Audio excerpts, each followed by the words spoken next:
お昼ぐらいでもういっぱいになって入んなくて、結局夕方もう一回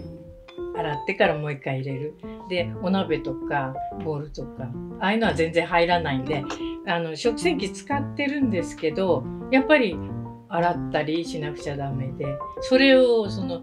ってお伺いした時にもう全部入りますよって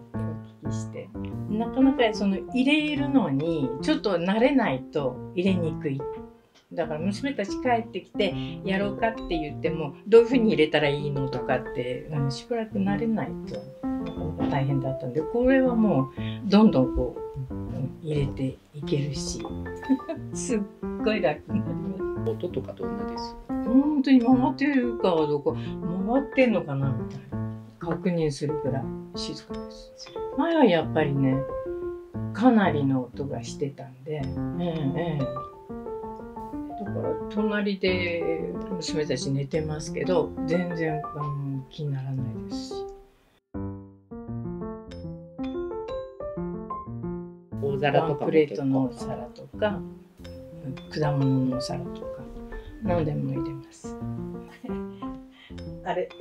ミキサーとかそうですね、ジューサーとかミキサーとか、そうああいうのね、洗うの大変ですよね。あれもみんな入れちゃいます。そうですね、とっても綺麗になります。いいですね。いいですよすごい綺麗になる。綺麗になりますよね。お鍋がすっごい綺麗になるんでびっくりしてます。ほら手で洗うとどうしても洗い残しがあるんですけど、裏とかね、鍋の底とかあんまり洗わないですけど、全部綺麗になります。そうですね、そんな心配っていうほどじゃないですけど、でも故障した時にどこでやってくれるのかなみたいな、それが新潟にそういうね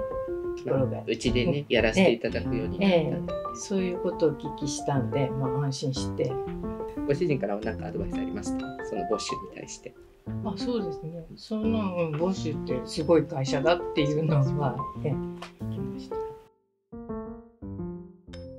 私がお聞きするのもなんですけど、うちの対応とかはいかがなもんでしたでしょうかね。もうバッチリとってもよくしていただいて